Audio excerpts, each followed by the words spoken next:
বন্ধুরা, আমার এখন রান্না বাড়া চলতেছে। রান্না বাড়া করতেছি। রান্না বাড়াটা আমি একটু লাবড়া রান্না করতেছি।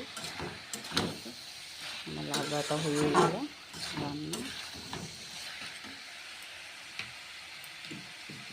তো বন্ধুরা, তোমরা কী কী রান্না করতেছো? আমি এখন একটু ঘি দিলাম। ঘি দিয়ে লাবড়াটা নামাই ফেলাম। হয়ে গেছে আমার লাবড়া রান্না। আমার লাবড়াটা এখন নামাই ফেলাম। তো বন্ধুরা, তোমরা কে লাবড়া খাইয়া ভালো পাও? দেখো আমার লাবড়াটা খাইতে কিন্তু খুব মনে হইতেছে খুব টেস্টি হইবে। কারণ একটু করে রান্না করছি, যদিও সব কিছু সবজিও দেওয়া হয়েছে একটু একটু করে।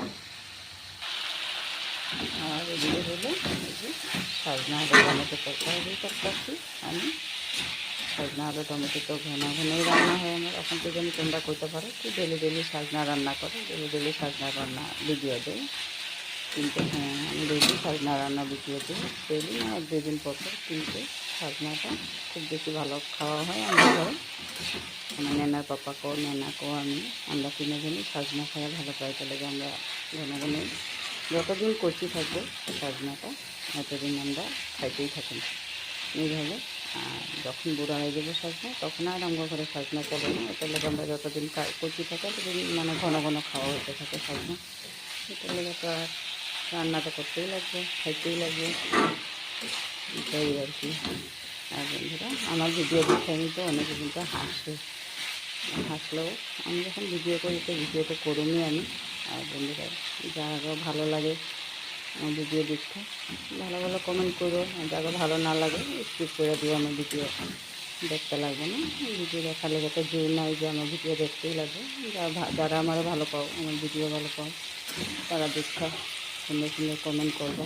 আর যারা ভালো না পাও তারা স্কিপ করে দিও, এটাতে আমার কিছু আপত্তি নেই। দেখো আমার সজনা তরকারিটা হয়ে গেছে। আমি একটু ঝোল বানাবো আজকে। সজনাটা মাখা করুন না, যেহেতু আমি ডাল রান্না করুন না আজকে।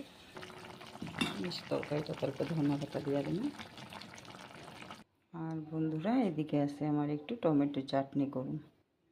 টমেটো চাটনির লেগে এদিকে আমি দিয়ে দিলাম একটা তেজপাতা, শুকনো লঙ্কা। আর এদিকে দিয়ে দিলাম আমি কটা সাদা সর্ষে, কালো জিরা। এদিকে চাটনির লেগে নিয়ে নিছি আমি টমেটো।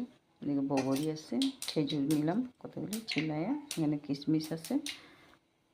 আর কাজুর পরিমাণটা অনেক কম আছে, আছে আরও কয়েকটা, কিন্তু ওখানে আমি সবগুলি দিব না, কারণ রাত্রে করলে পোলাও খাইব যদি দরকার হয়।